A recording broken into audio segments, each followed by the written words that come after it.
curtains, tattered with age and covered in dust, hang before you, as if taunting you. Just as you're about to pull apart the curtains, the petrified voice of the shop owner cries out once more. Sir, don't touch that! I told you it's off limits for the customers. Parapsychologically speaking, we're done if you decide to open them. I won't be held responsible for the consequences. It's too dangerous. She looks away, mumbling. Why is everyone always messing with the curtains? Why can't they just buy books like normal people? Why? It's not like anyone was killed there. I am sorry, I don't mean to be so impolite. Just please don't go there. I can't allow that. You'll only make things worse and unleash the powers. No, it's just a storeroom for the employees, I told you. Now please step away from the curtains. No! Please just talk to me, officer. Come here and let's talk this through before you decide to do anything extreme. Talking is always good. Go see what she has to say. There is something mysterious about the curtains. Be careful. The curtains, tattered with age and covered in dust, hang before you, as if taunting you. Nothing. Now please go back to browsing the books. Don't you... She speaks almost as if she's... Oddly enough, the more she tries to draw you away... Hello again, esteemed officer, and welcome to Crime. I already told you, it's just a storage room for employees. I don't understand why it's so important to you. Just let it go, officer. Go buy some goddamn books. You're supposed to be drawn to the books. She recites it like it's a poem, or like she's playing a role she's grown tired of. It's just for decoration. Okay, fine. It's because this place is cursed. Just like Annette said, they don't call it the doomed commercial area for nothing. Are you happy now, officer? Happy that you've ruined everything? Take it easy. You've broken her resistance. Pushing her further will gain nothing.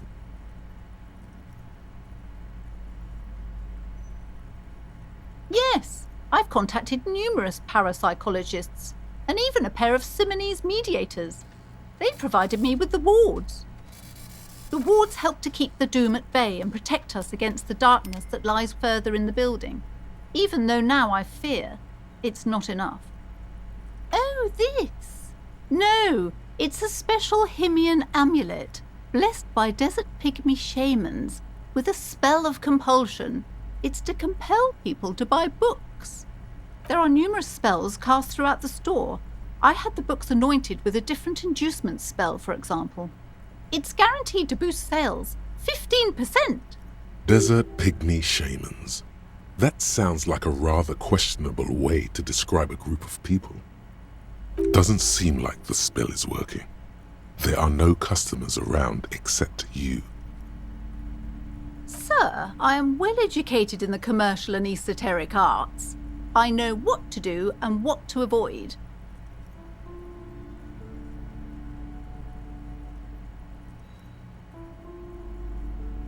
Sir, this is a bookstore, not a strip club. No one would take us seriously if we put up some horrendous neon lights. Besides, this would only tempt the phantoms of doom. They can sense the desperation, you know. The curse is so much worse than you could imagine. It's a disease, eating at the very foundation. It's the curse of financial distress, of ruin and bankruptcy. Didn't that curtain just move? It's not just that, officer. We're dealing with something supernatural here.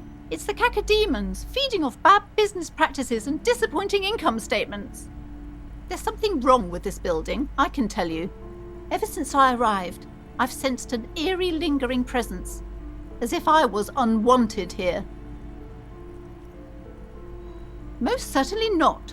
I don't want anyone who's not familiar with the psychic arts to get involved in this mess. Stay away. Leave the spirits be, so they can return to their slumber. My liege, you know what this case calls for? a para-detective. Time to fire up the old lie machine. And I am his private partner, John Shaw. Together we run the preeminent postal surveillance firm in Revachol. Shao is what the Seolite Empire was called in the Occident back when far less was known about the people. It was a barbarian other, ever so mystical, on whom you could project any kind of exotic fantasy. The legend of it persists, and a lot of people still think the Shao is a thing. Once we've caught our client's spouse in flagrante delicto, we blackmail them and pocket the money ourselves, because that's what private investigators do. Now, I see that you are a married woman. Some penetrating sarcasm from your colleague there. What nonsense are you two going on about? This is not relevant at all. And besides, my husband would never do such a thing. We are proper people. How can I believe you after all that foolishness? Our sincere apologies, ma'am. No more nonsense. We are offering to assist you with your troubles. Pro bono. That's right. When not spying on the love affairs of the ultra-rich, we solve unusual mysteries by the low reload.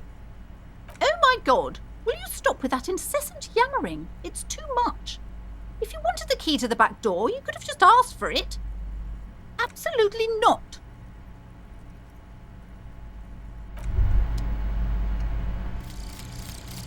Lonesome, long way home. Here we go. Home awaits. Walk past Station 41 and through the market, past the Boogie Street spearhead to the other side of the lake, the frozen eye at the center of the district. Then past the video rental store on the corner. There, at the end of a street lined with pine trees, a small house no larger than a matchbox. 11 Voyager Road. You no longer live there. Those times are gone. And so are those people. Why did you come here? Why are you still here? And where's the dealer? You have to get back to work. That's all you have now.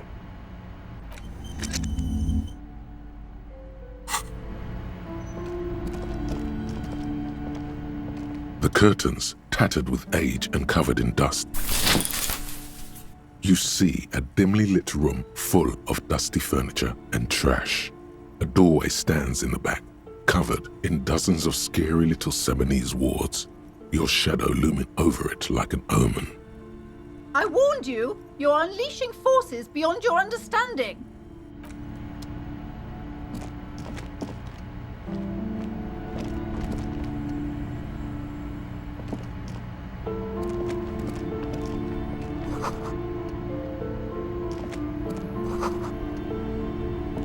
A heavy door with a missing handle stands before you, covered in dozens, if not hundreds, of Seminese trinkets and charms.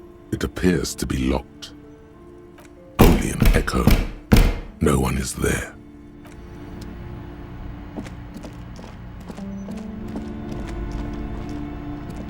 I wasn't kidding when I said we're parapsychologically done. You clearly don't care about the consequences. What gives you the right? Don't expect my help from now on. The back door is locked and I threw away the key. I won't trifle with such forces. Do look at the books, though. The books compel you. You may be able to make up for this by buying a lot of books. I hope you're a voracious reader. Okay, but please, only a few questions. You wouldn't want to disturb the spirits. It's not good to talk about the curse, not in detail. The negativism, it's dangerous. Talking about the void wraiths angers them. Wow. Void raves. You have new words. Yes, the Simonese are very crafty and their wards are extremely powerful. Lesser wards simply won't do here. Failure. So much more failure. The woman before you scans the store, her shoulders rigid and tense. Every now and then, she nudges her glasses.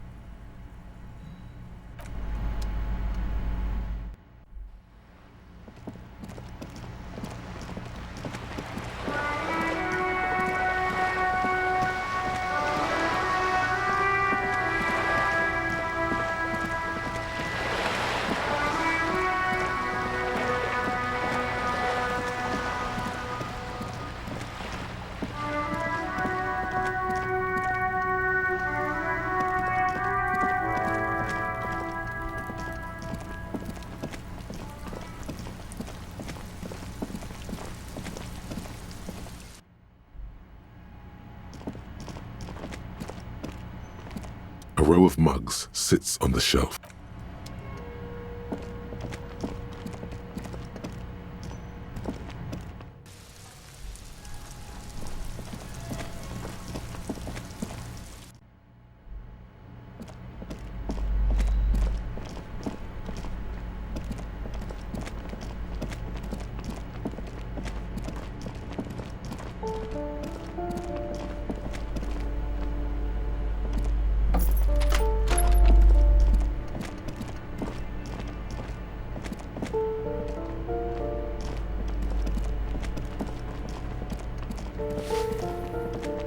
Give me a moment.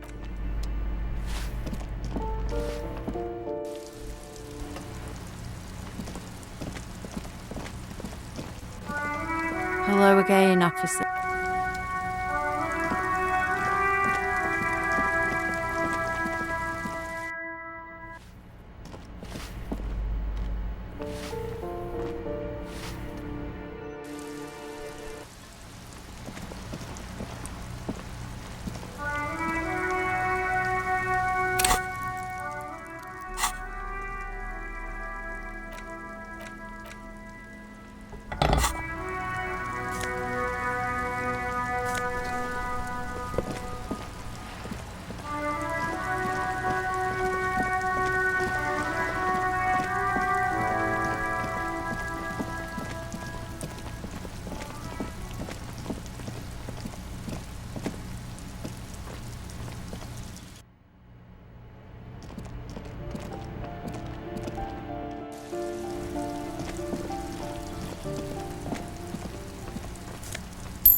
Hello again, officer.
This is the night watchman's booth. If you must. But please hurry. We are pretty easy to spot up here. Nothing incriminating catches your eye. The cabinets are clean and their sparse contents meticulously organized. There's a framed photograph on the table. It's a black and white photo of a young couple out in a street fair. The man, René, is dressed in a Royal Carabinier uniform. The girl is young and very pretty. She is smiling playfully at the camera. Why did you take that picture of René? You're really interested in that old soldier. Not sure I understand your fascination, but sure, as long as it doesn't take up a whole lot of time. Volumetric shit compressor. Bizarre scientific news from Revachol West today, where a police officer's shit has been observed at a pressure of around 495 gigadecimals. These metallic hydrogen levels of shit togetherness were thought to exist only at the center of collapsing stars, not law officials. It remains to be seen how long the shit singularity lasts.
A small cabinet on the wall is filled with various medicine bottles, nasal sprays, and blister packs.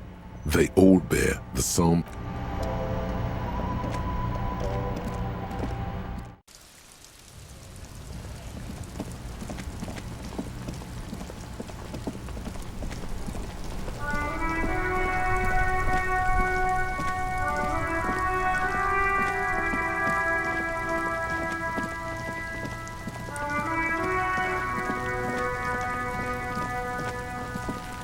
There he still is, looking right through you with his white eyes. The body below is entirely dedicated to that corpse smell. Emitting it is all. As you breathe in, the odor comes over you. It's a smell of the mind telling you to run, and your stomach to wring itself empty.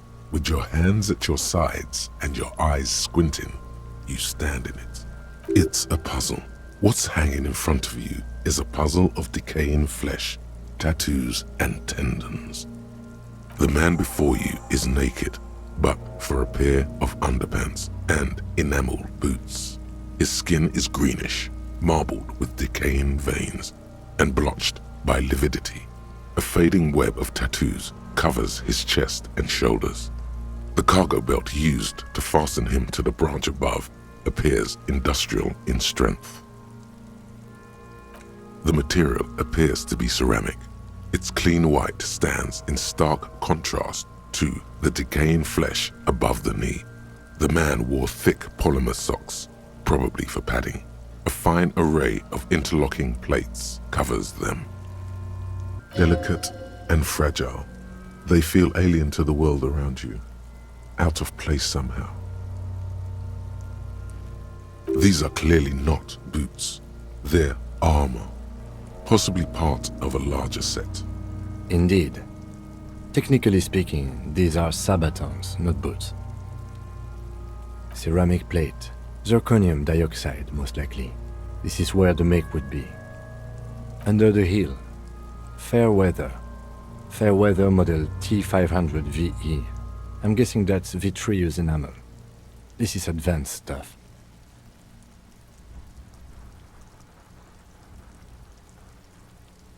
Piece by piece. He's been out here for 7 days. It would be odd if they didn't. We should keep a lookout for these species. The armor could yield information. This is one thing he might actually know.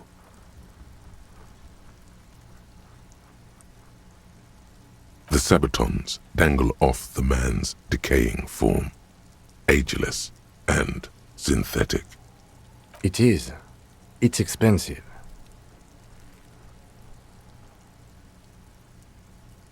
We've requested similar material for our tactical units for years now. The constabularies deemed it too costly. In that time, we've lost 6 men to semi-automatics. For a full set, about 4 years of wages. For the northwest region of Revachol, an officer's average yearly income is 5,500 rial, unadjusted for rank. Not too much, yes.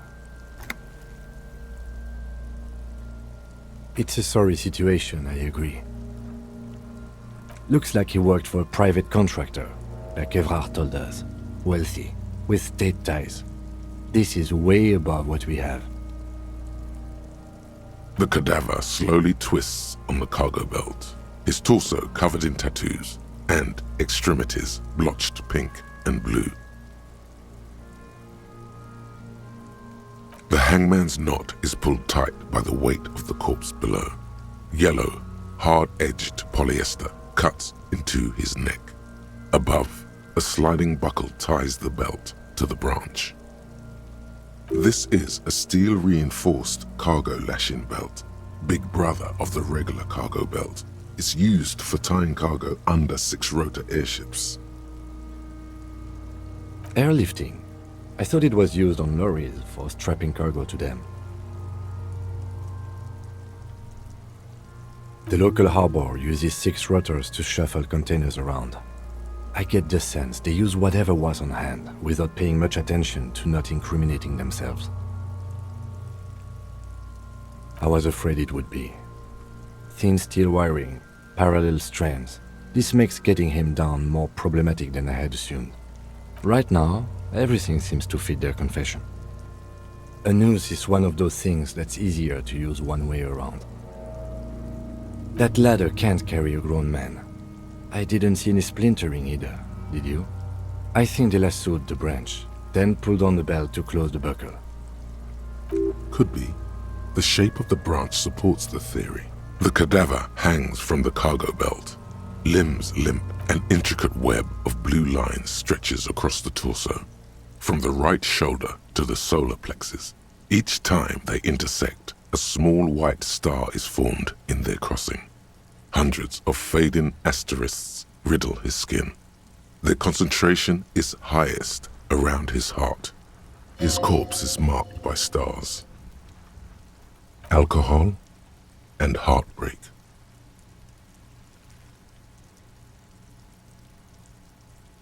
A map of the stars. I do see some similarity to astronomical charts. Great Century Messinian, maybe. But this seems more particular. Customized somehow.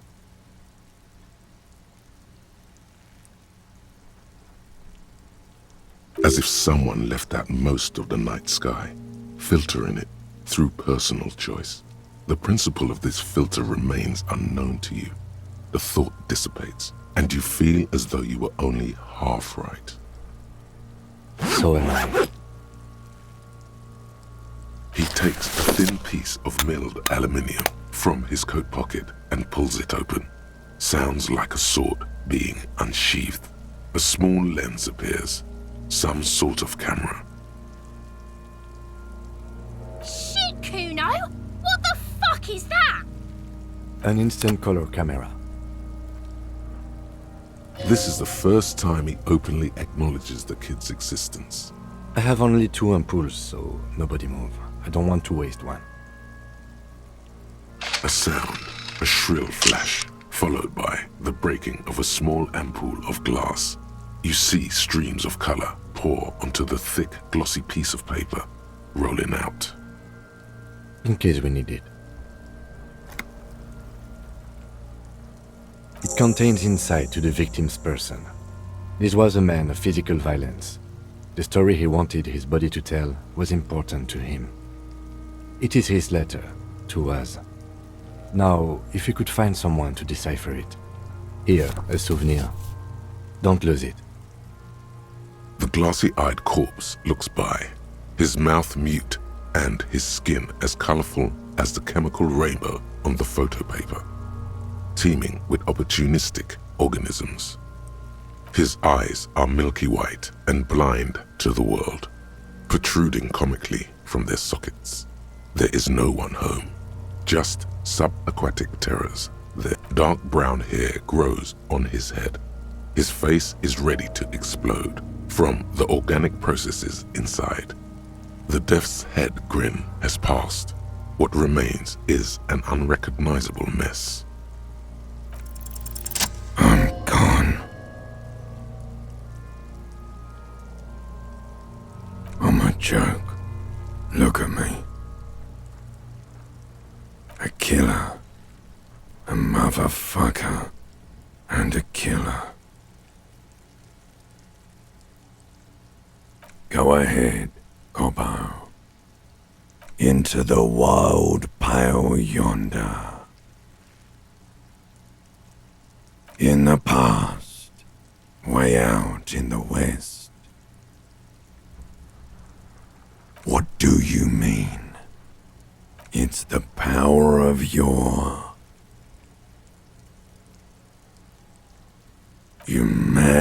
imagination. Go ahead, ask me more questions. You fucking love questions. Because you're a copperoonie. Look at all of them go. Do you want more questions? Coming right up, copperoonie Rooney. This is getting upbeat now. Fuck no. You're no Rooney. No, you're not a Harry either. You're a motherfucker. That's who you are. Rooney the motherfucker. Because you have loved it, me and Provocopo. It was love all along. Sure, Lobo. I can ask you a question. Why are you doing this? Looking at my face, motionless, looking into my eyes, standing here. Why are you investigating my murder?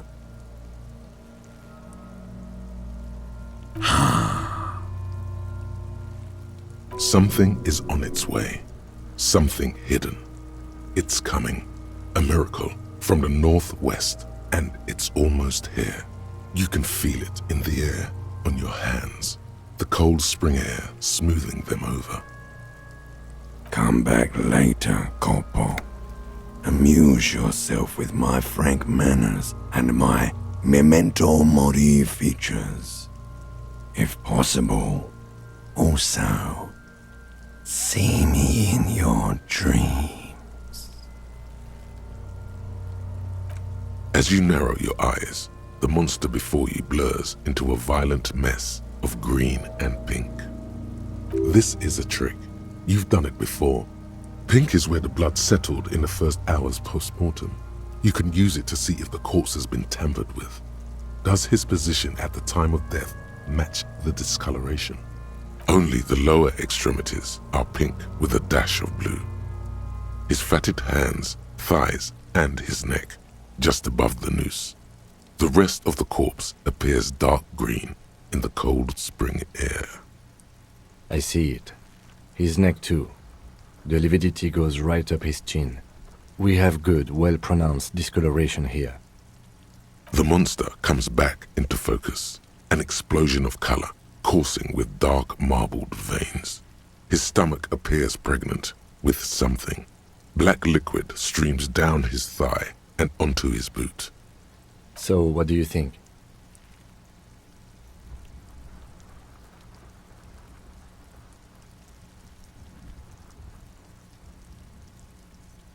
Agreed, especially on the neck.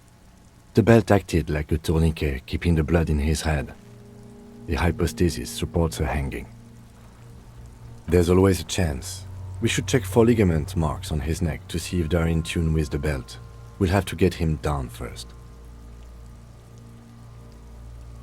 I do. Most of them are post-mortem. Maybe even all of them. The delinquents have made our jobs harder with their little sport. Stop talking in riddles, coin slot. He means you fucked him up good, Kuno. Fucked him up brutal-like. A pool of blood and feces has eaten into the frozen mud below the man's feet. Purge liquid is dripping into it, drop by drop. The victim appears to have contained no more than half a kilogram of digestion at the time of death. The fuck he's saying? Talking about shit. Malicious laughter erupts in the yard. Sounds like seagulls. Big's head is a... The lieutenant's face is made of stone. But there is no breath to catch. Only the cadaver filling the air and your nostrils. He slowly rotates before you, decomposing. Are you sure we finished the preliminary examination of the cadaver? We might miss some of these things once he's done. The steel-reinforced belt presents a unique challenge. I brought chain cutters, but I don't see a good angle of approach to the belt. He doesn't actually think the challenge is unique.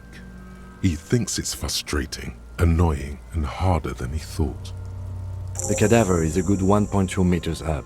Neither one of us can reach the belt without assistance. And even if we do, there's the question of cutting the airship strength material. I was really hoping we wouldn't. The Union appeared to be suspect in this case. It seems like a dangerous route to go down. I would really prefer if there was another way. These people might have an agenda. But what other options? The corpse twists on the belt, like chicken on a skewer.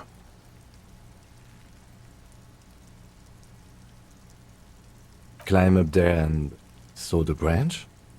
There has to be a less risky way, with less falling down of trees. Yeah! Bang bang time, pig! Shoot his head off! How? Where the buckle ties the rope to the branch. That's a good spot to aim. Where? Ah, yes, I see. If the shot hits that, there might be a chance to release the belt. Yeah, now we're talking. Entertain a Kuno with some shit. They'll miss! The pigs will miss, Kuno! The lieutenant is undecided. On one hand, he wants to shoot some gun. On the other, it's an awfully stupid idea. Silence. With his elbow sharp, the lieutenant unzips his jacket and produces a lightweight firearm. He drops a paper cartridge in the barrel, separates the scouring stick, and gives the cartridge 5 tucks. That's a Kiel A9090 Armistice, mass-produced muzzle loader, ascetic, frugal, one of the most common firearms in the world. He then steps back and assumes the fellow's desk position, taking aim. The corner of his eye twitches. His finger is on the trigger. He's gonna fucking miss! The kid's voice is drowned in a shrill blast that echoes off the walls of the surrounding tenements. A cloud of smoke slowly parts in the air as the lieutenant steps back and says to himself, God damn it. Fucking idiot! Mookabat asshole! Kuno could have hit it easy, but then Kuno's not fucking handicapped, is he? No, we are lucky as it is. We didn't break anything, and the victim remains uncompromised. Any more mistakes could put us in an unfortunate position with the locals. We have eyes on us. I didn't do us any favors with that. I have to say, it's beginning to look unlikely we can get him down without assistance. Someone else? You mean like the police? Someone like a paid garbage man? Or a cleaning crew? I have bad news for you. That is a detective. I know it's hard, but I assure you, the others won't come to help us. And we have a growing sanitary concern here. We need to get him down, fast. It's bad as it is. us shooting firearms like punks. Go ahead, I'm not stopping you. Just don't lose it. They only have one gun. This is the sorriest pair of pigs Kuno's ever seen. Yeah, take it, you fucking banani poika. Take it and shoot yourself in the mouth. The cold piece of bakelite and gunmetal is surprisingly light. Your fingers fit right through the guard, instinctively resting on the trigger. The fuck are you waiting for, Kuno? Tell him to shoot himself in the mouth. The buckle comes into focus in your sights. You stand with your feet planted firmly in the ground and your left hand supporting your gun arm. Why don't you just shoot yourself in your mouth? At least you won't miss. Your field of view narrows. The branch slowly moves, becoming entirely two-dimensional. The metal buckle glimmers, slick, with the falling rain. The corpse slowly rotates. The slow movement of the branch in the wind and your shoulders directing the gun sync up, dancing hypnotically. Look, he's crying. You gonna cry now, fucking faggoty?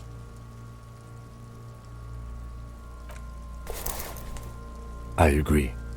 Enough gunslinging for today.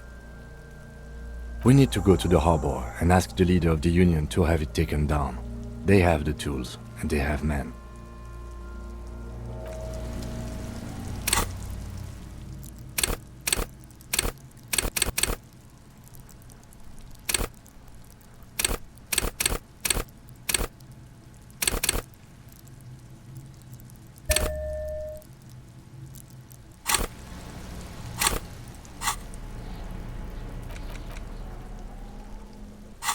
An intricate web of blue lines stretches across the torso of the hanged man, from the right shoulder to the solar plexus.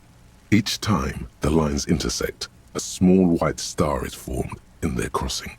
Hundreds of fading asterisks riddle his skin. Their concentration is highest around his heart. It still kind of looks like a map of the stars in the night sky, but something's not right. Gone. For you to discover. You've gotten as far as you will without assistance.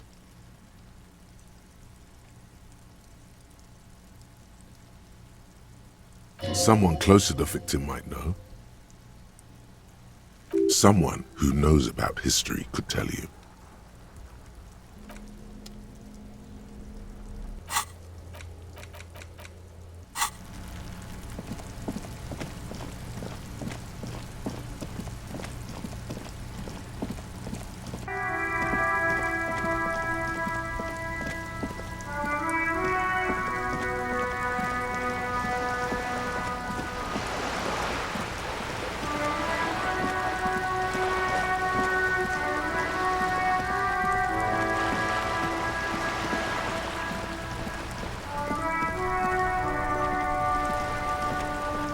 Vigilance officer, what can this old carabinier do for you?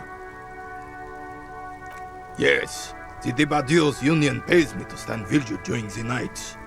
Not out of any political allegiance, mind you. I'm an old man. Don't sleep more than a few hours every night anyway, and money is tight.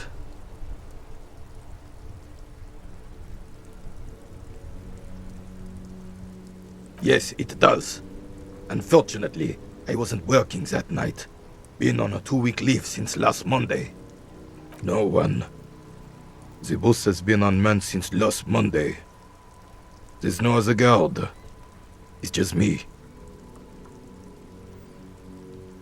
No one has been guarding the container yard since last Monday. Yes. It's not actually an issue. I mean... Look, officers. The container yard doesn't actually need a guardsman. Never had one before, René. Monsieur Claire had that booth built specially for him. It's mostly decorative. The possibility of someone being in there is enough to discourage any ill-minded individuals. Evrard created this job for René because he knows the Royal Carabinier's pension of honor and PTSD isn't something a man can live off. A decorated Kingsman collecting tear reflects bad on the whole neighborhood. His words. Look, officer, can we conclude the topic of my guard boost now? She is nobody. This is none of your concern, and I refuse to discuss my private affairs with the RCM. The lady is Jeanne-Marie Beaulieu, and she sure as hell wasn't a nobody. Yes, like I said, it would be up anyway, so might as well keep an eye out. It keeps my senses sharp.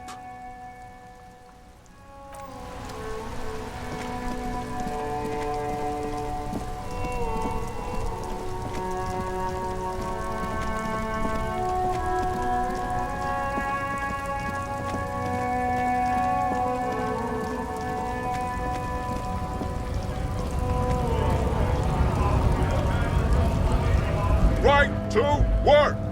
Right to work! Shame on you!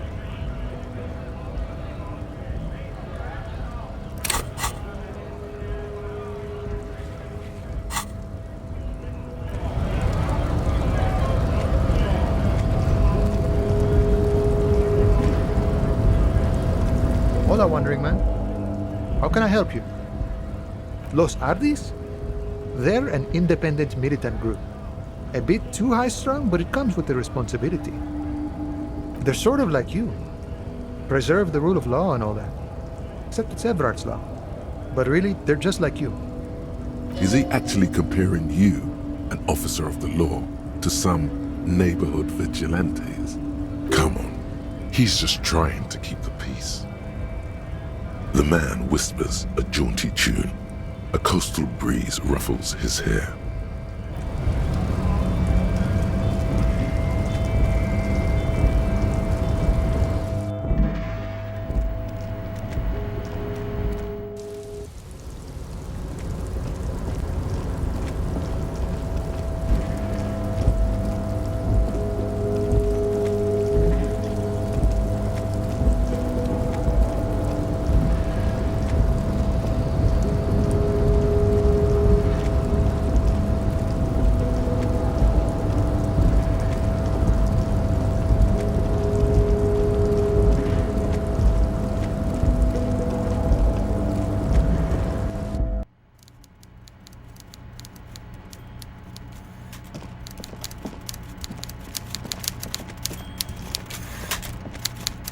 Mr. Dubois, every worker... To hell with it. Every worker is white. Now, what can I do for you today? You might have noticed there's one hanging on a tree behind the hostel cafeteria. Oh my. Don't take this question personally, but why would I get involved in this matter? Mr. Clare, the man was hanged with a cargo belt. A steel-reinforced cargo belt. It's safe to assume the Union had something to do with the murder. Besides, getting the body down would benefit all of us. It's a stain on the neighborhood. I can certainly see how having him up there might start affecting some real estate values. But of course, all joking aside, I am going to help you. Jean-Luc, my boy, I'm sending 2 police officers down.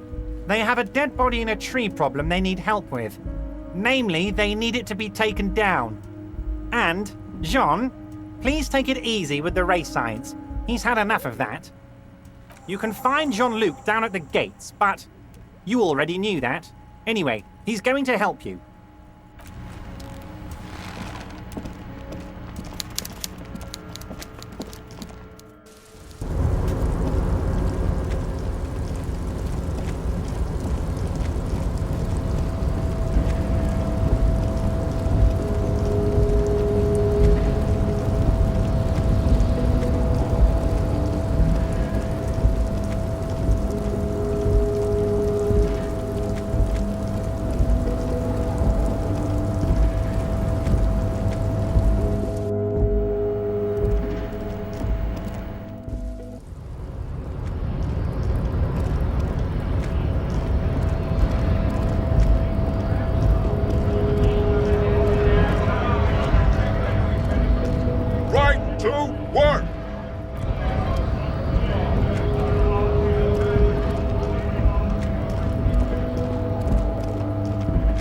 Looking for something odd?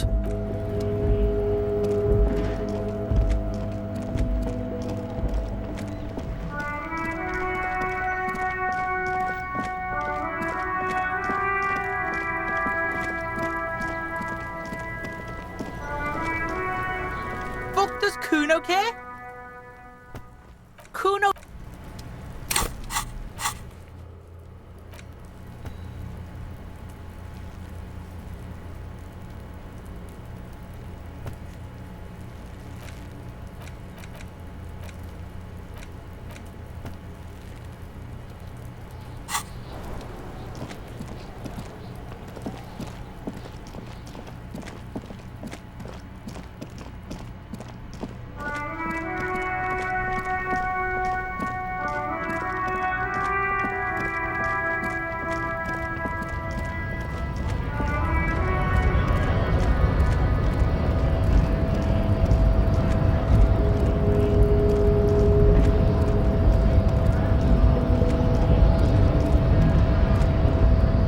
The unpromising race pupil returns. So it was. My unpromising race pupil entered the harbor and used my superior to give me orders. I salute your cunning and will remove the body from the tree with my bare hands. You're so noble, Measurehead. There's a but. But while I am gone, someone must stand guard on the bridge. That someone needs to be you. Both of you. That would mean you're openly showing the people that you're taking the Union's side. This is the uncomfortable result of not taking it on ourselves. I can live with a compromise. Listen to your little friend. He is wise in his childlike way. His mysterious race may yet prove fierce competition to my heroic haplogroup. Yes, that is precisely what it means, homunculus. This is not going to happen any other way. Babe, see that they stay here the whole time.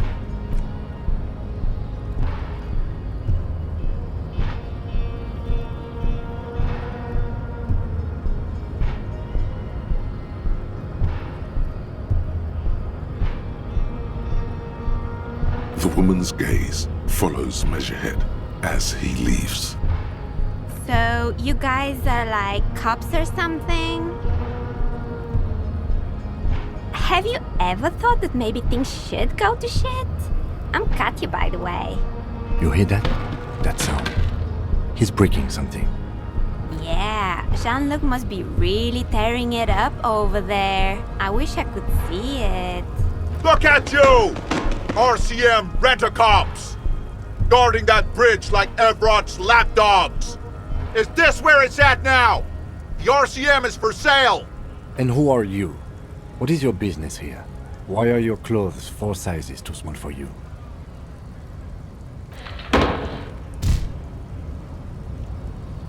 A shrill laughter interrupts you, echoing across Martinez. It's Kuno. Then, the man turns to look behind him at the behemoth appearing around the corner, approaching him, walking past him.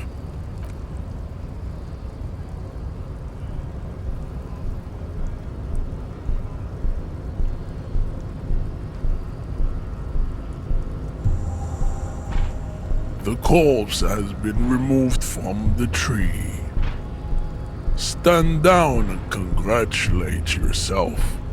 You have sided with Ray's victory today. Farewell, ham sandwich. You are a Union man from now on.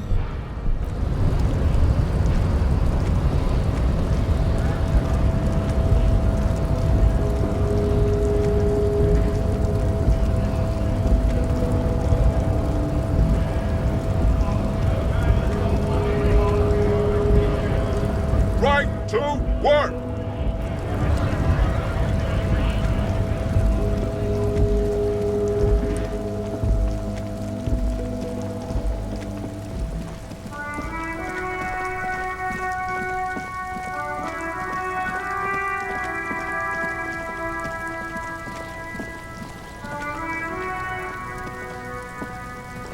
You missed a good show before. A kid came by and completely fucked the tree to pieces. He fucked the tree up! Fucked it good! It was porno! You need to act decisively. It's Kuno. Use Kuno words.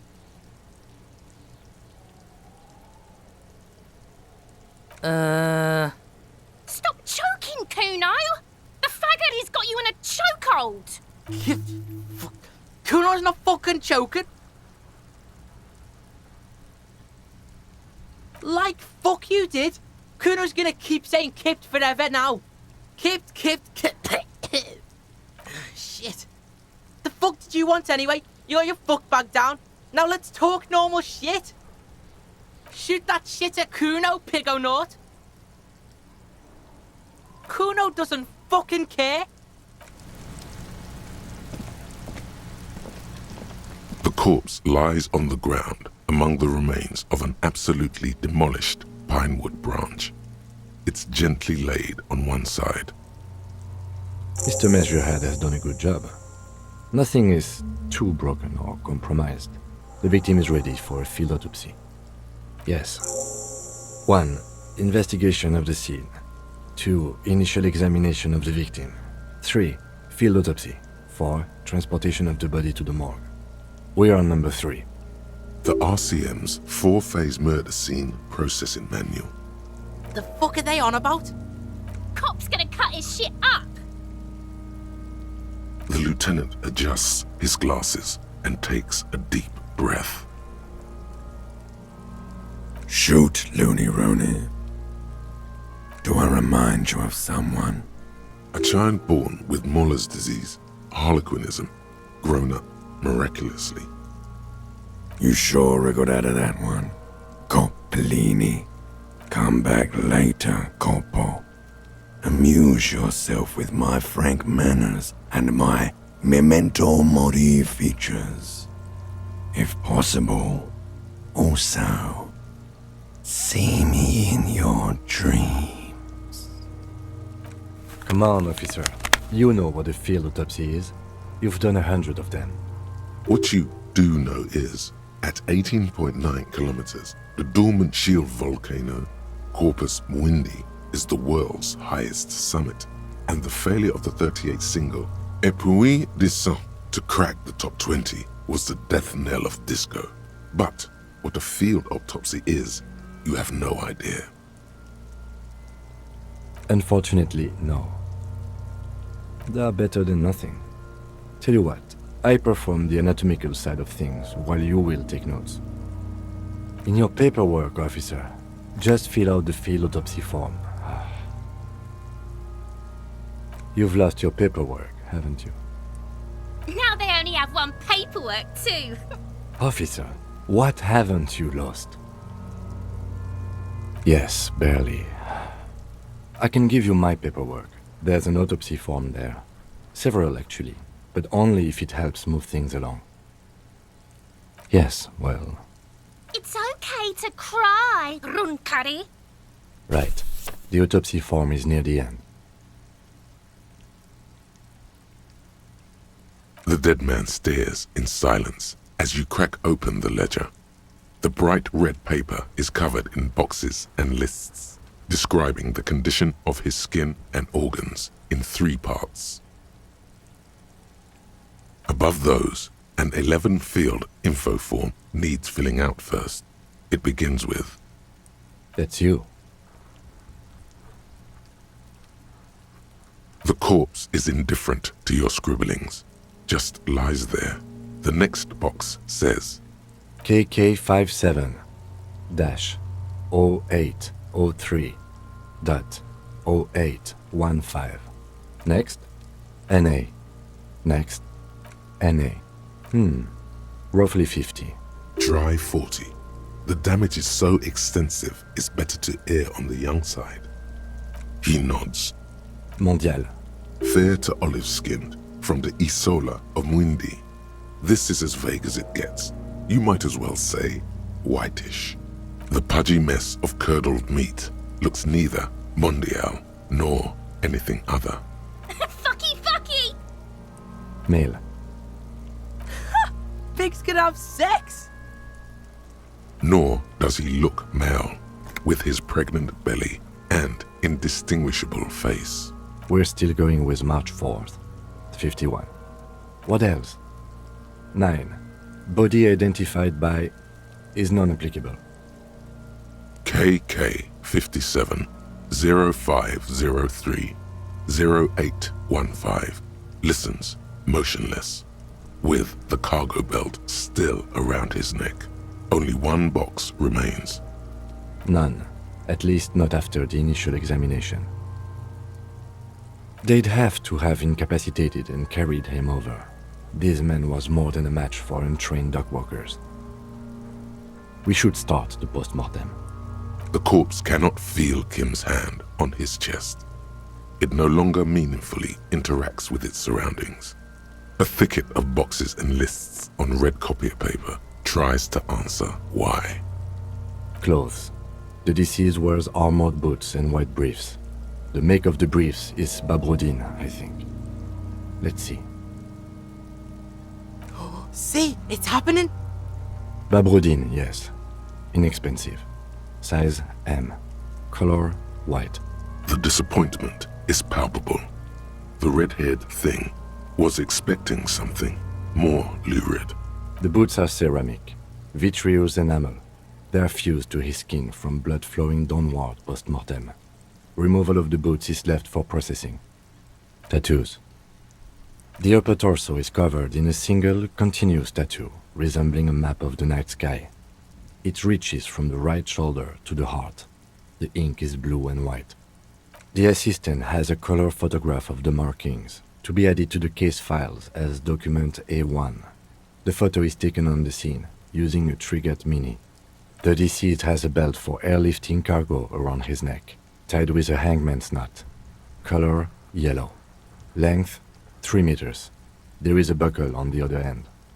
Well-nourished, athletically built, measuring 1.8 meters. Generally consistent with age 42. Preservation is good. Ambient temperature below freezing. Body hair is light brown. Distribution is consistent with the age. The deceased had male pattern baldness. Hair is combed back, short. Lividity is consistent with hanging. The head is congested. Contusions are present on the head, chest, and thighs, consistent with stones thrown post-mortem. Low velocity. Fucking low velocity? You think Kuno doesn't know what you're talking about? Velocity was fucking max! Talking shit about Kuno's velocity. In addition, there are bite marks on the face, scalp, and chest, consistent with predation. Ligature mark. Steel wiring. There's too much of it. We need to remove the belt so we can get to the ligature mark. You got just the right tool for that. The chain cutters. Always good to think ahead. Now, we need to cut the belt to see the ligature mark below. Carefully, with as much precision as you can. See, my pig is gonna fuck his head off. No, he ain't. Your pig's a boring fuck.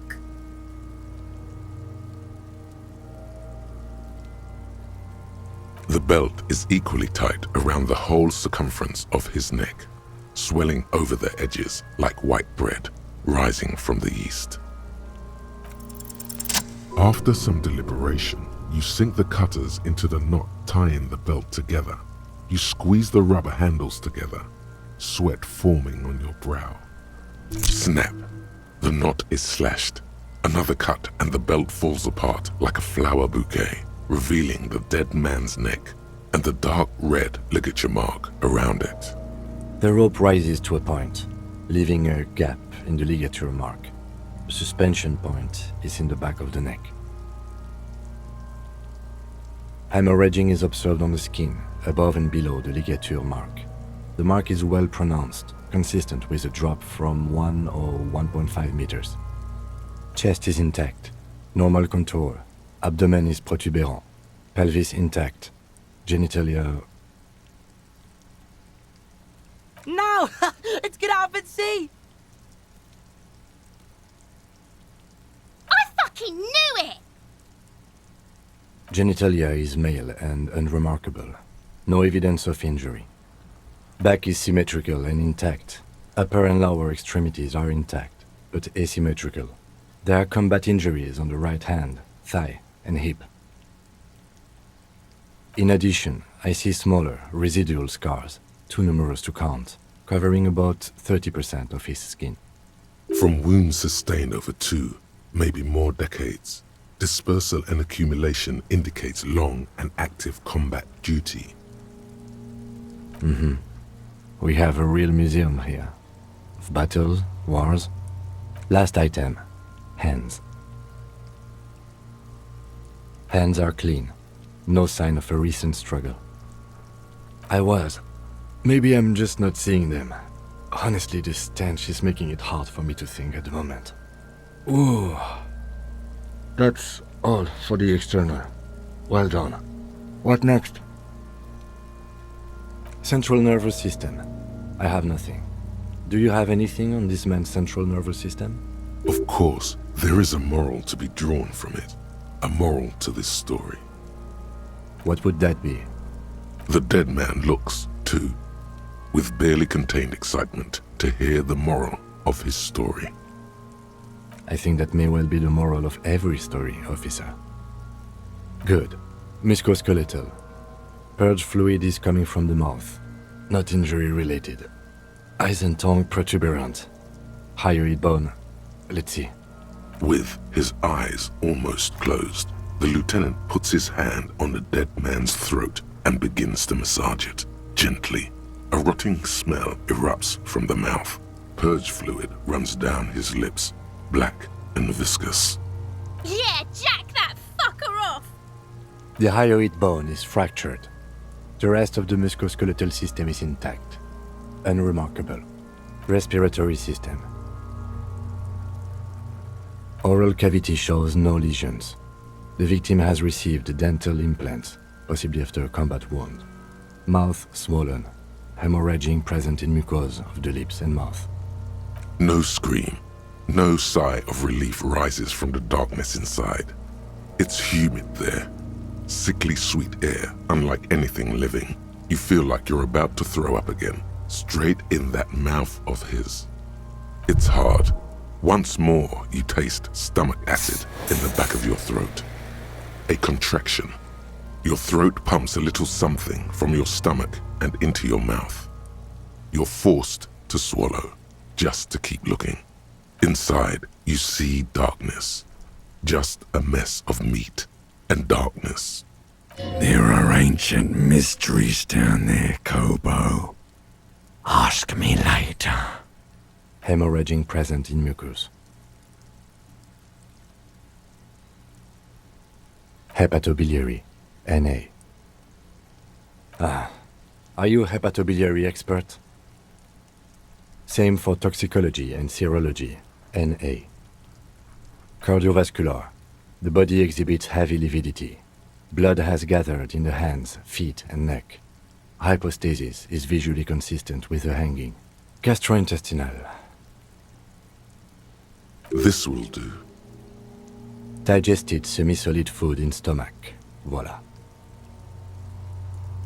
What's next on the list? Let's see. We have bite marks, contusions on the head and chest, and a ligature mark encircling the neck. You'll need 3 feels. Leave a 4th one too. Head, chest, and scalp bite mark injuries. Predation by birds has caused damage to the body. Odontologist does not need to be consulted. And your opinion, officer?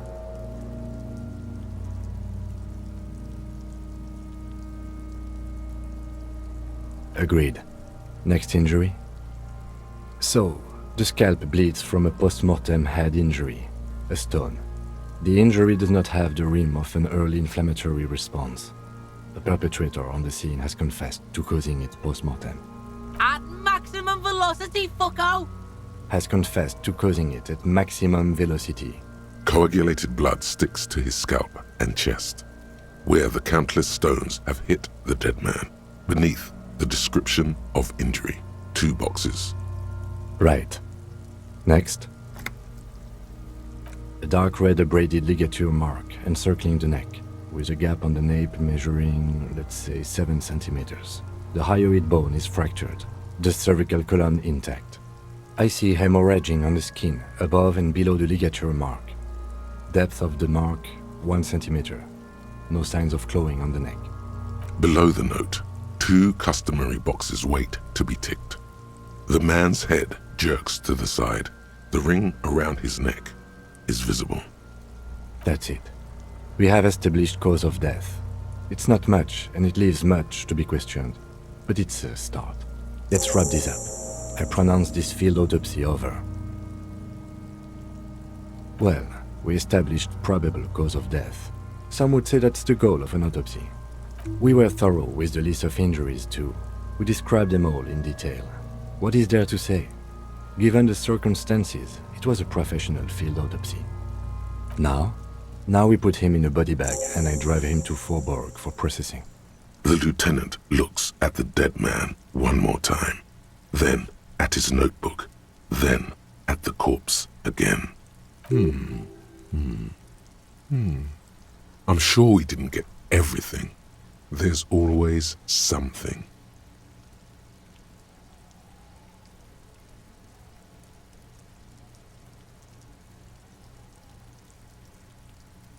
Okay, I need a little help for carrying him to the holding pen of my kinema.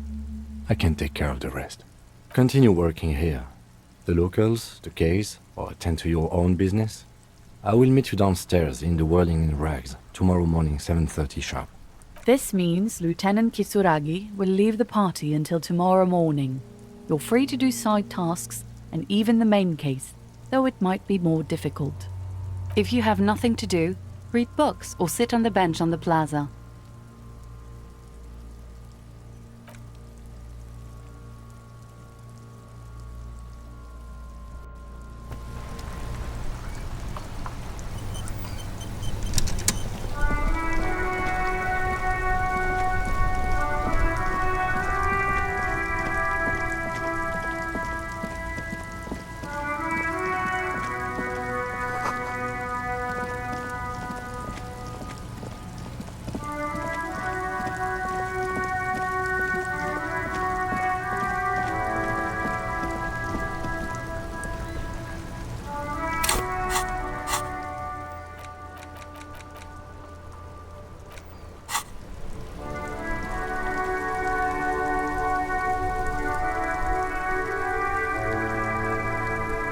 You sit on the wind-worn wooden planks of the bench.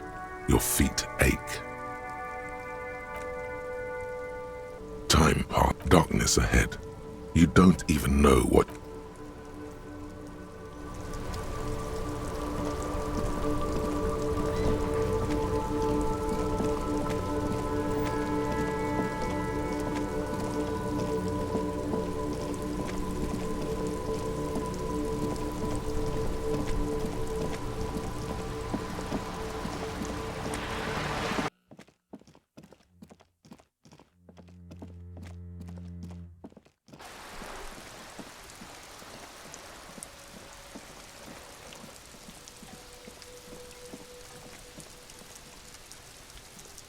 Trying to sneak up on me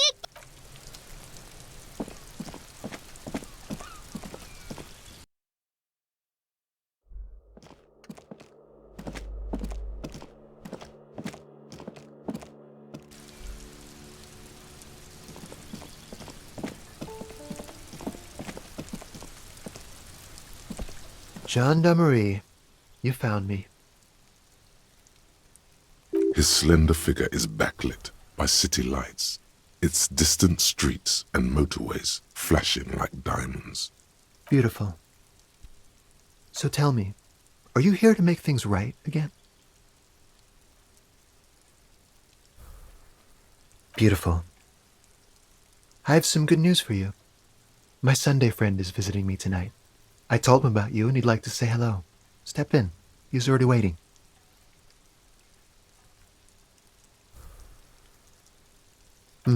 That's why I chose this place. Martinez is special, isn't it? Trust me, you do. That's nice, but I don't have anything to tell you. It's my friend you're looking for. Not me. He takes another drag of his unfiltered cigarette and looks around. It's getting dark and the neighboring windows have lit up one by one. Besides, I've got to run. He's going to leave you alone again. That's sad. Just look at it. It's a beautiful night.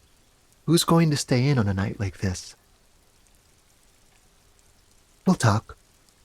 Just not tonight. Take care, all right?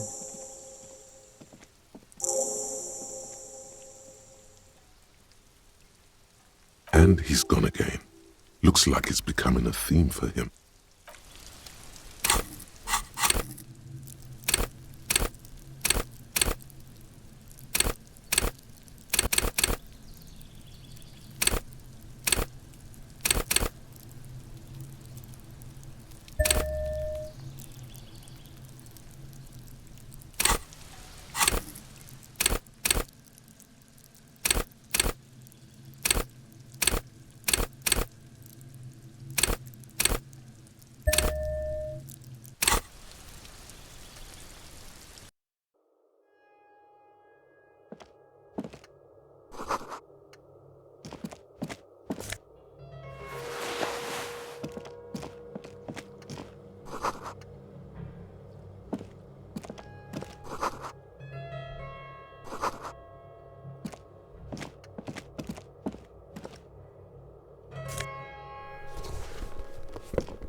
Officers of the Revachol Citizens Militia. You shouldn't be seeing him in an intimate setting. For some reason you feel this man is your superior. Superior, but he's not in the command chain. My name is Charles Vildrouin, and I am an official with the coalition government. I work for the Institute of Price Stabilité on assignment from Sur-la-Clé. I heard you talking to my friend outside. Very good. Super. I am here to assist you in any way possible. Ask me about the hanging. No, first ask an innocuous personal question to get the interview off on the right foot. Yes, make it clear you're the one setting the terms here. Oh, we got it from an atelier in the East Delta Commerce Center. Personally, I think it's a little culturally insensitive, but the material is great. Sadly, the shop is now out of business. That's really all I can tell you about it. That didn't work at all. The coalition is only looking out for the price stability. Inflation is a killer, like a heart disease blocking the normal circulation of the economy. It must be controlled. The economy impacts the entire international community, which is why it requires international oversight. Well, I'm renovating it. It is an interesting project. The building used to be a 12-story skyscraper before the cannons took the top 4 stories off. This, of course, happened when the coalition forces landed here. You could say I'm undoing some of the material damage the international community caused when we arrived here. Yes, as I said before, I'm a commissioner from Sur-la-Clé working for the Institute of Price Stabilité. This is... Wait, there isn't actually an Institute of Price Stability, is there? Or maybe there is. God, it's impossible to understand whether someone from the moral intern is joking or not. La communauté internationale is what Revacholians colloquially call the coalition. In other words, the nations that stopped the disaster of the revolution. Your employer, technically speaking. The governing authority of Revachol. The RCM is but one part of this provisional administration. It is the most important thing. It's the central goal of any sound monetary policy. Maintaining the price stability is essential to maintaining high levels of economic activity, which is essential for maintaining high levels of employment, which is essential for maintaining the social stability. Take your daily bread, for example. Too much inflation, bread becomes too expensive. Too much deflation, it becomes too cheap for bakers to produce. That's why the Institute of Price Stabilité works to keep inflation just below 2%. But not too far below, no. Too below is also bad. Below, but close to 2%. The coalition believes in the importance of informing the public about the benefits of the price stability. Transparency is one of our principles. Would you like an informational pamphlet? A sound monetary policy is essential for addressing uncertainty. Stability is the raison d'être of the moral intern. It's the reason why I identify as a moralist. But oh, I don't have my leaflets on me today. That's too bad. You can always call our information line. Making information available is part of the moral intern's commitment to transparency.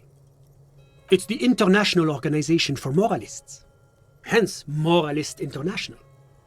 The Institute of Price Stability is just one of its many mind babies, as is the coalition. But of course. Well, do you value freedom? Do you believe in a normal, stable world governed by democratic values?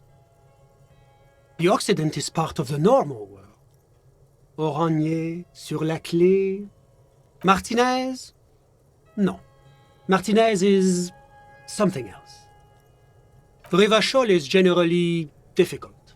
It's led by an interim government, which means it hasn't yet achieved full democracy. But they are working towards it. You're all doing very well here, relatively speaking.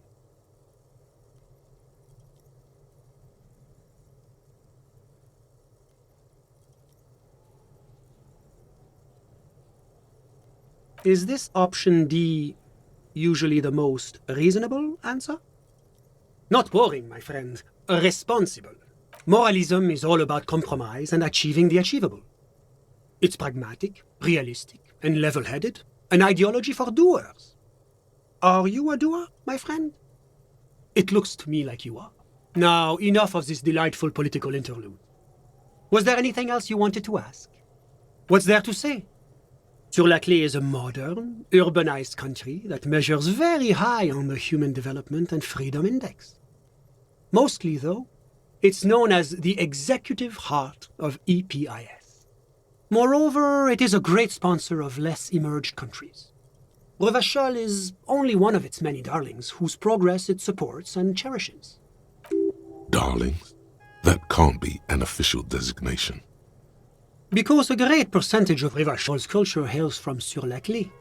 Its language, its people, its cuisine even. Or at least in the downtown La Delta area. Oranje is an exemplary nation who, as a core member of EPIS, contributes 28% of our annual budget. Next to Sur-la-Clé, Oranje is probably the most prominent member of the international community. As founding members, they are both very EPIS. Oranje carries a lot of political weight, while Sur-la-Clé takes care of the business side of things. Sur-la-Clé hosts the headquarters of the major EPIS institutions. Oranje's economy is one of the most advanced in the world. It has successfully transitioned from heavy industry to advanced services and generally acts as an engine for sustainable change in the international community. But that didn't tell you anything about Oranje. About what? Oh, it's very urban and very well organized. Their streets are clean, their horse cars run on time, the people are polite and efficient. Like I said, they are an example for less emerged nations to follow. Whatever you wish, officer. Ah, my friend. My friend is a good young man. His family immigrated here from Kedra, and life has not been easy for him. But he understands the importance of education. He has taken his future into his own hands, and that's all that matters.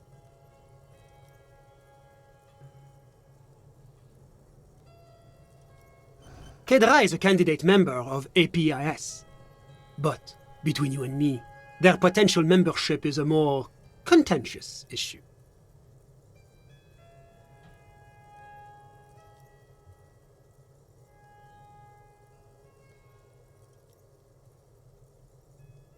That it's never going to happen. They entered negotiations in 21, and it's been pending ever since. It's warm. It's also known for its mandarin trees and dust storms from Supramundi. Kedra's an emerging market, but it still has a long way to go. Maybe that's why my friend's menage decided to emigrate. How did any of us become friends? Bad things happening on the Insulindian Isola? Oil platforms ablaze in the night? Civil wars lasting for years? Finally, the international community is forced to step in. Au contraire, it's how millions of people end up where they are, meeting the people they meet. It's how I came here, and my friend too. Sorry, who? But I told you, officer, he's a bright young man here to pursue his education. Education is the foundation of our future, especially the arts. It is a cornerstone of our civilization. Officer, you have to understand. I can't give you his personal information. I'm sure you have your own methods and databases, right? Please don't put me in this situation. He's deeply enmeshed in the study of the fine arts, yes.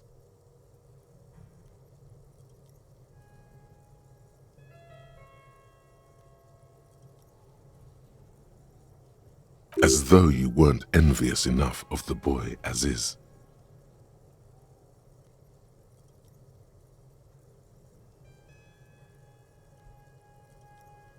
He's a truly free spirit. He likes all the arts. Perhaps graphic design, printmaking, who knows? The world is open wide for a talented youth like him. I'm just enjoying the view. We're old friends. Nothing's taboo between us. He comes and goes. I'm sure you'll see him around. He's very active. I'm all ears, officer. I'm sorry to say I did, officer. Officer, it's very difficult to describe what I saw that night. It was so surreal to me, like in a play. He holds out his hands and blossoms his fingers, like a drama teacher setting the scene. No. I mean, it was so strange. I could barely believe what was happening. I was on the balcony when it happened, getting some fresh air. I remember that first they came in, carrying what looked like a body. And then I saw all the surrounding windows go dead, one by one. That's when I understood. I should not be seeing this. I couldn't tell you exactly. Less than 10. Maybe 8? Sound familiar? That matches the prints you observed at the scene. That's a giant you're describing. No, they were all quite human, as far as I could tell. I went back inside. Officer, the yard was pitch black. There was nothing to see, but I could still hear their voices. They were threatening to kill that poor man. All men, I presume. But again, I couldn't see very clearly. I believe they were mostly white, though I believe I saw 2 Areopagites among them. And I am quite certain that one spoke with a Mesk accent. Well, that's the strangest part, officer. Nothing happened. It was oddly quiet for a public lynching. Eventually, their shouts died down, and that was all. There were no gunshots, no celebratory shouts, no anything. You're right, of course. That is what one is supposed to do in such circumstances. I was simply in shock. I'm afraid I don't have anything else to add. All I can say is that it was late. My watch. Yes, now I remember. It was 30 minutes past midnight, give or take. No, I didn't see the corpse until the following day. I'm sorry I couldn't be of more assistance. A moment, officer. Do you have everything you need from me? I'm afraid we won't have the chance to speak again once you leave.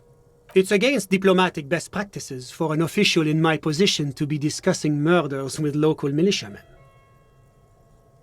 And I'm pressed for time. After you leave, I should be leaving as well. That's not the real reason he's so apprehensive. Men in his position shouldn't be seen loitering around in underprivileged young men's apartments in the middle of the night. Sure, go ahead. It's a beautiful space.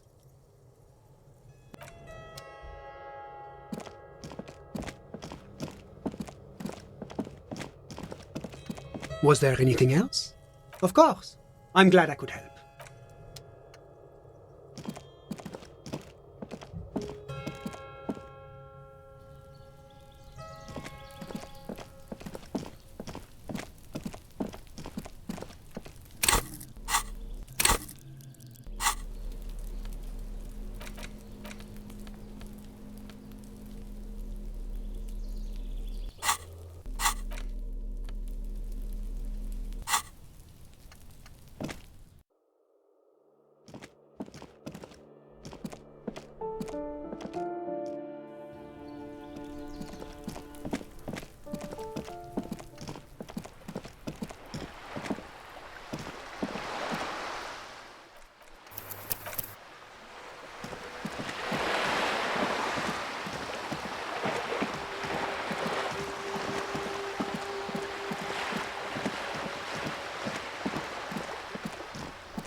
Can I help you?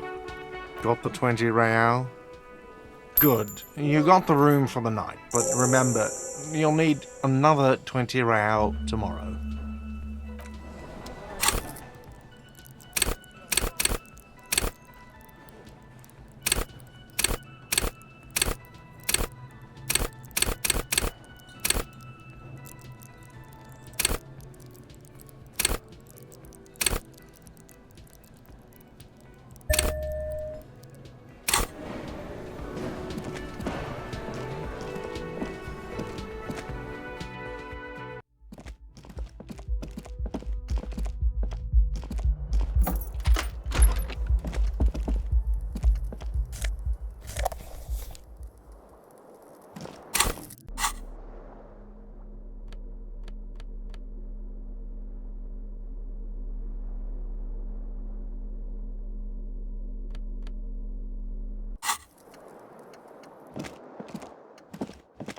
The bed is still cold from the broken window, and not too inviting.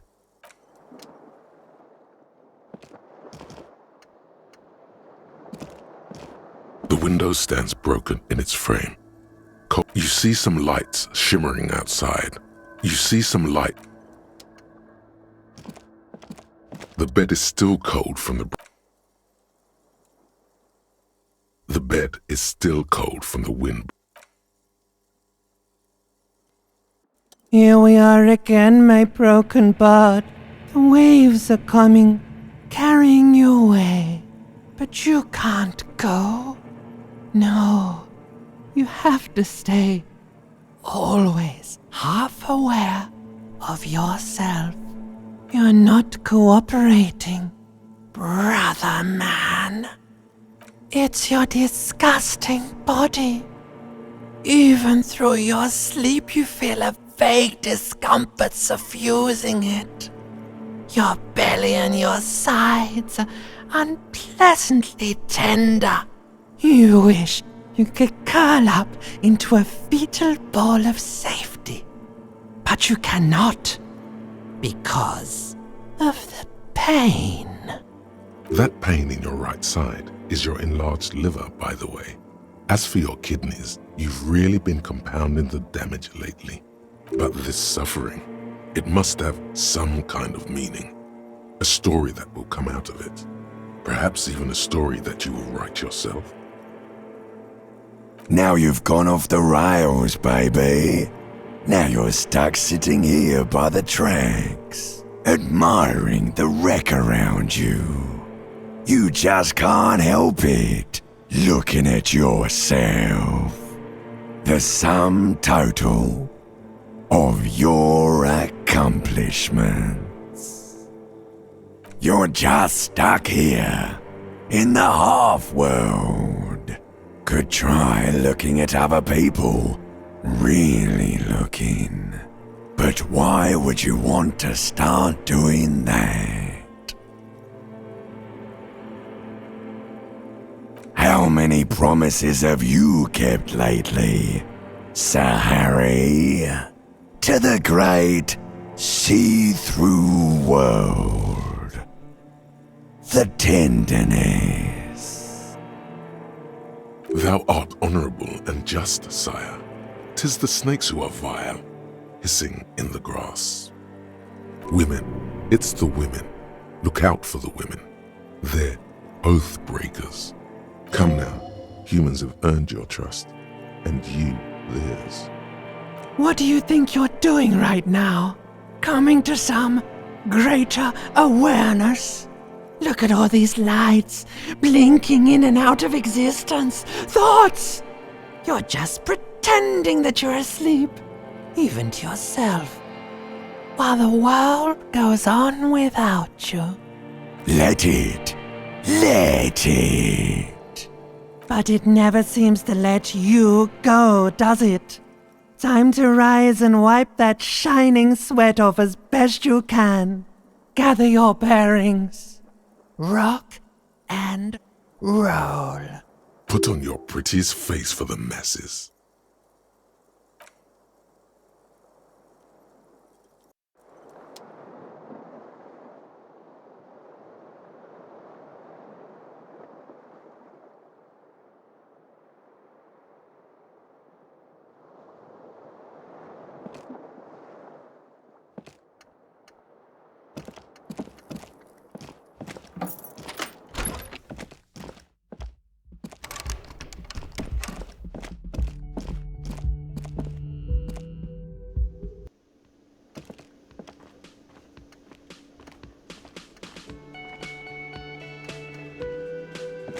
Yes?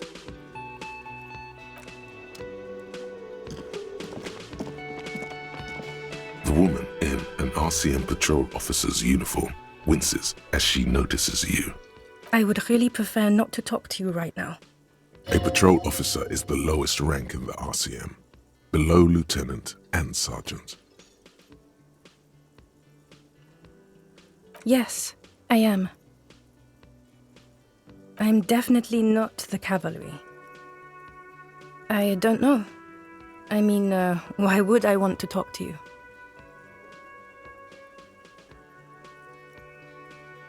No, you haven't wronged me. It's okay. Okay, fine. Let's talk.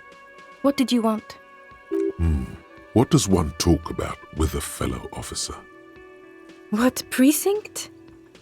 Am I from? God, he doesn't know. Fucking deranged lunatic. You're getting an intellectually unsatisfying vibe from this conversation. Maybe you're doing something wrong. I don't know what to say. Don't say anything, Judith. I'm just looking out for... No one. I'm just a man with sunglasses. And you are? I just want to do my job, that's all. You look like shit. And I don't mean that as a metaphor. You're not. I really don't believe you are. Oh, come on, Jean.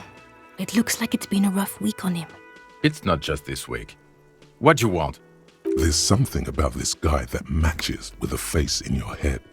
A similar but different face. He might be wearing a disguise.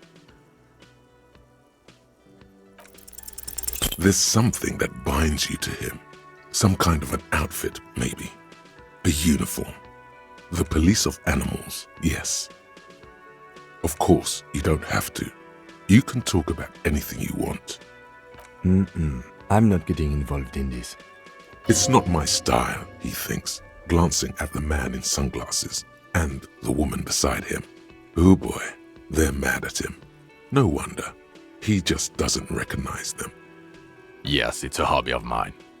As if waiting for some kind of reaction or response. Something to click. It's not happening though. Who is this guy? About what? You don't look like a cop. You know what you look like?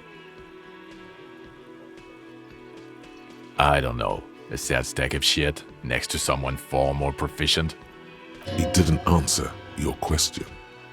Watch out for yourself, loser.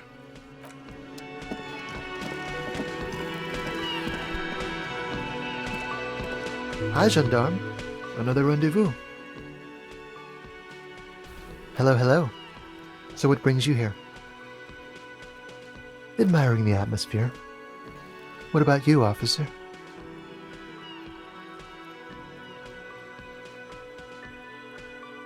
Well, here's to you.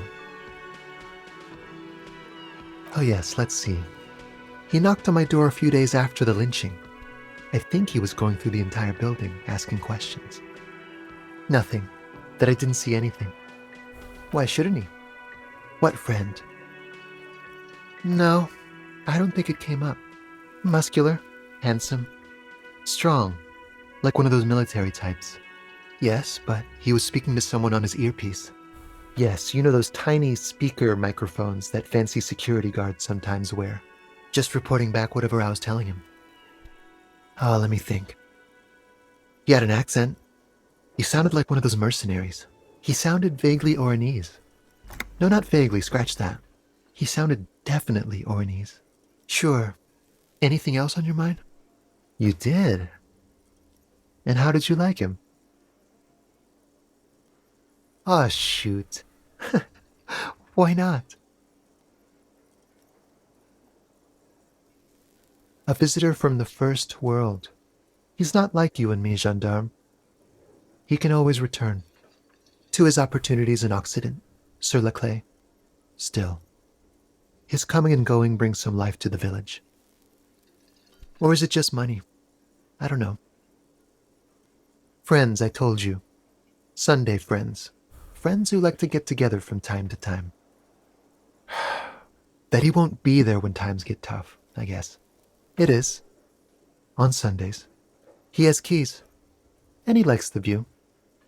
To the sea, I mean. What about me, gendarme? Bye-bye, gendarme.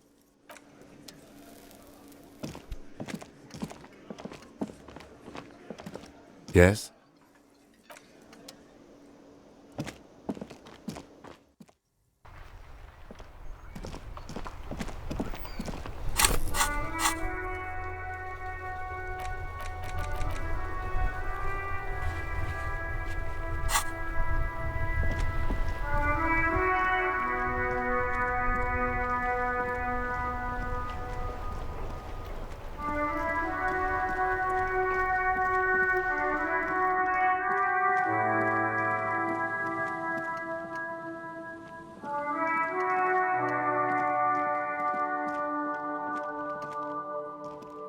A rusting control panel with loose wires dangling out. You grab the handle and pull the lever up. The water lock starts moving.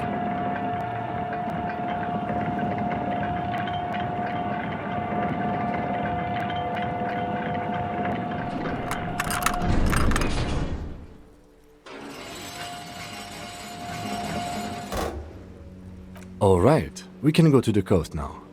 Expect rugged terrain and drunks. And if you wanted to forge that document for Evrard, now you can.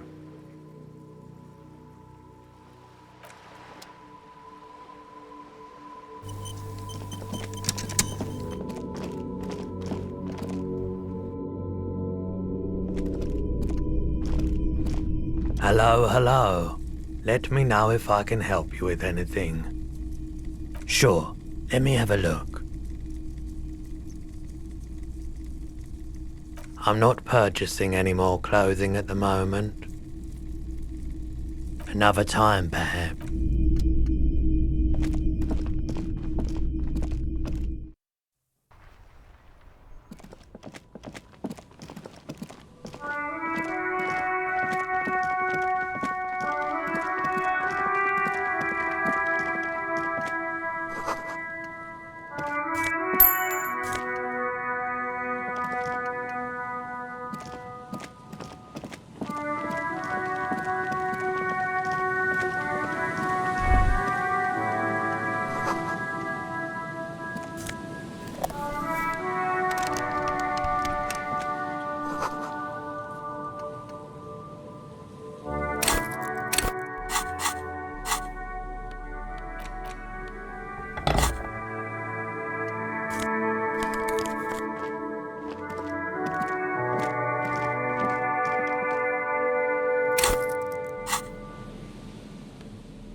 Great news.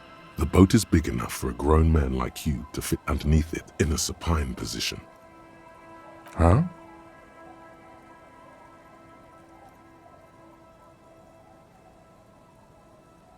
Sarcastic self-pity is not what we need at this moment, officer. I understand the situation looks grim, but we must continue with our investigation. You have a home somewhere. All cops do. When this is done, you can return.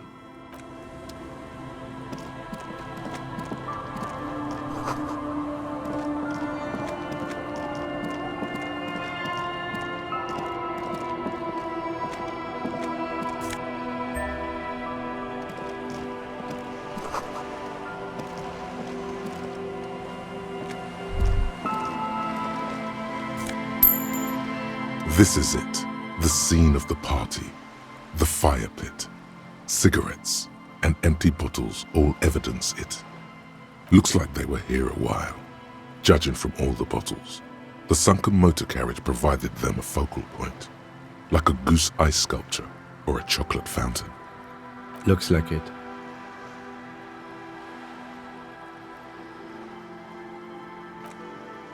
Not as such, no. Let's keep moving, detective.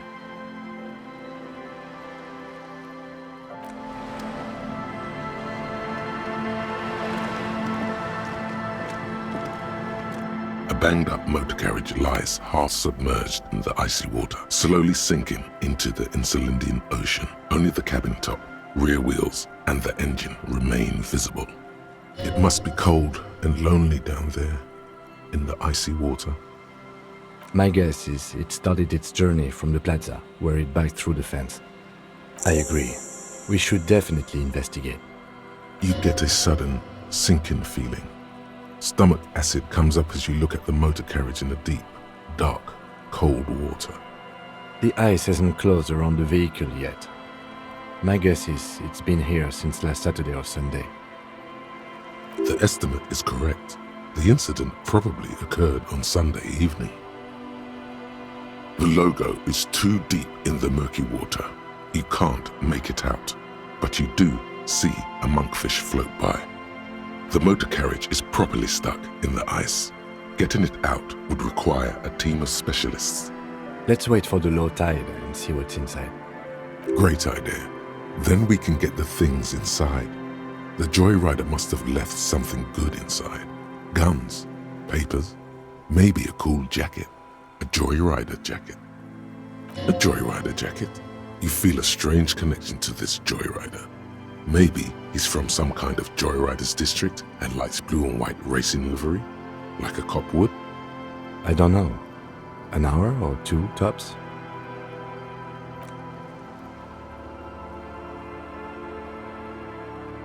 As you sit down in the old, rusty playground, the world around you becomes very silent. Nothing but the sound of seagulls high above in the sky, echoing like distant laughter. Ice cracks around the blue motor carriage in the sea. The tune on your lips forms a strange yet undeniably beautiful contrast with the surrounding bleakness.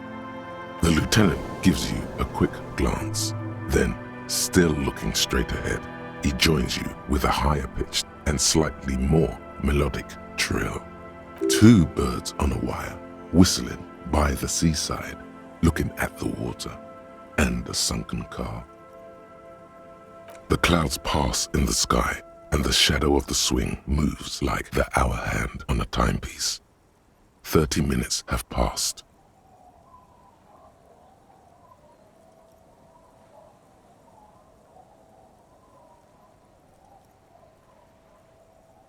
Looks like this might take a while. Time to present a good topic for discussion.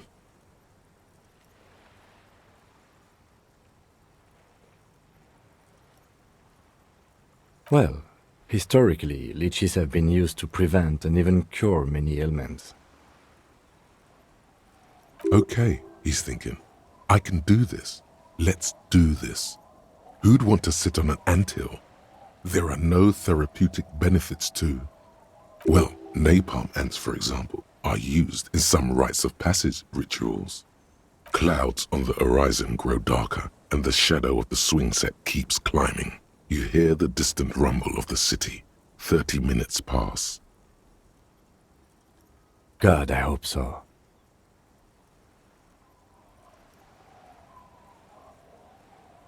Your voice echoes on the water, strange and out of place in the environment. 30 more minutes pass. Detective, I've been able to make out the mark ever since we arrived. I find it odd that you haven't. It's a Coupris, Model 40. It is a simple and rugged machine, favored by working men, government offices, firefighters, animal control people, you know, those kinds of people. Yes, 41.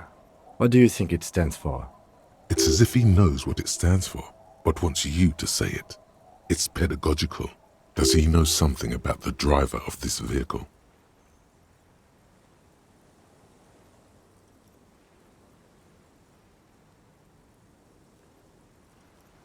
I'm sorry, Harry. I'm so sorry. 41. Precinct 41. A massive pit opens up in your stomach, and the most terrible feeling comes over you. No. Just nope. Say no to this, Harry. Yes, your car is in the sea. Face it, so we can start dealing with this. The lieutenant just shakes his head. I'm afraid so, yes. It looks like you drove your police motor carriage into the sea after you jumped across the canal. Of whom? I don't think so. If anything, you were probably drunk. Detective, we don't. A rescue operation really isn't viable at this point. I'm afraid it will have to be there like that for many years. Look at it. Parts of it might be salvageable, but overall, this machine is a write-off. That is very unlikely. All the electrics are toast. That goes for the electromagnetic steering and brake systems as well.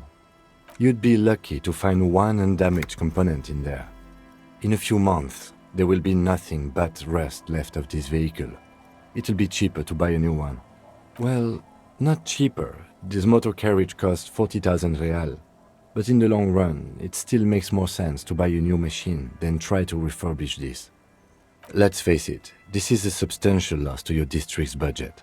I mean, my station only has 4 other vehicles in addition to my kinema. This was 20% of the station's vehicular budget. People are more valuable than machines. Training a police officer is even more costly. The lieutenant adjusts his glasses and doesn't say anything. There is also a 4th thing you've lost. More precious than the gun, the badge, and the motor carriage combined. Lost forever into the deepest of seas. You can still whistle. Besides, the night is always darkest before the dawn.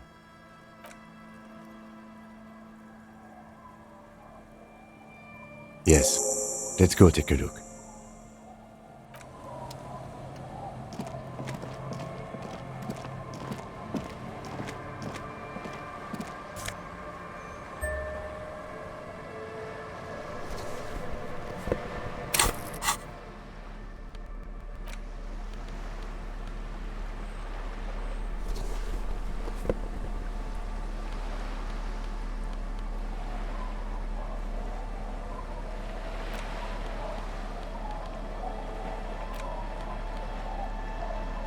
A police badge on which you see the photo of a man. Some seaweed is stuck to the back. At least something good came out of all this.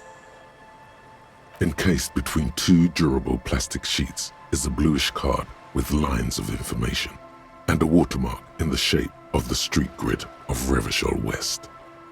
You see a photo, a name, a rank, a document number, the date of issue, and in the lower right corner, your precinct. The man keeps winking at you with his green-grey eyes. The photo is old, no doubt about that. But the badge is new. You used an old photo for a new badge. Good choice. A newer photo would look different. 8, maybe 10 years. The guy in the picture is rather good looking. He's got a nice haircut and is distinctly lacking in massive sideburns. What do you think? His face is already contorted by the expression, although it looks less grotesque on him than it does on you now. The badge in your hand shines as you rotate it, catching light. You see lines of information on it, and a shining watermark. Harrier, that's long for Harry. So you are Harry. Everard was half right. Probably not a lot of people know your full name. Whoever told him you're Harry Dubois didn't. Pleased to make your acquaintance, Harrier Dubois. He's not going to call you Harrier. He'll keep calling you officer when he's angry with you, and detective when he's not. The badge in your hands shines as you rotate it, catching light. You see lines of information Lieutenant W. Freighter. The lieutenant is a rank above sergeant and below captain. It's the highest rank in the RCM that still does field work. I am a lieutenant. The title of Freighter is added to your rank when you decline a promotion to a higher rank. In your case, captain. You have declined twice, thus you're double Freighter. There are many reasons one would do this. The rank above you in your precinct's decomptage might be taken, or sometimes promoted officers do not want to replace their superiors out of respect. And sometimes they just prefer the type of police work available to their current rank, in your case, lieutenant. Heavy-duty case-solving machine. Such a small yet precious thing, expensive paper caught between thick plastic, like a fly in amber. It reads. That's just the serial number. Revachol, Jamrock, Precinct 41, with some numbers thrown in there for good measure. The numbers are not there for good measure. They have an administrative purpose, one that's unfortunately been erased from your memory. 4 months ago. I'm guessing that's when you were promoted to the rank of Lieutenant W. Freighter. A new badge usually comes with a new rank. You seem to have been doing well then. You're pretty sure you weren't doing well, but better? Probably yes. A lot can happen in 4 months, especially in winter. The winters are never easy on you, of that you are sure. Yes, it's the designation of your precinct. 41, like mine says 57. The 57th is mostly industrial harbor, a lot of asphalt. The 41st is... it's a tough station to work in. You have all of Jamrock to cover. That district should have 3 precincts, but money is what it is. It's no wonder you are like you are, he thinks. But then again, it's a legendary district, and a hell of a station too. It must be an honor and a curse to work with people like Price, McCoy, Berdiaeva. Roberts, Feuerbach, Dimitri. Suddenly, names from your decomptage flash in your forebrain. And you? Is it an honor to work with you? Don't ask him, ask yourself. The badge in your hand shines as you rotate it.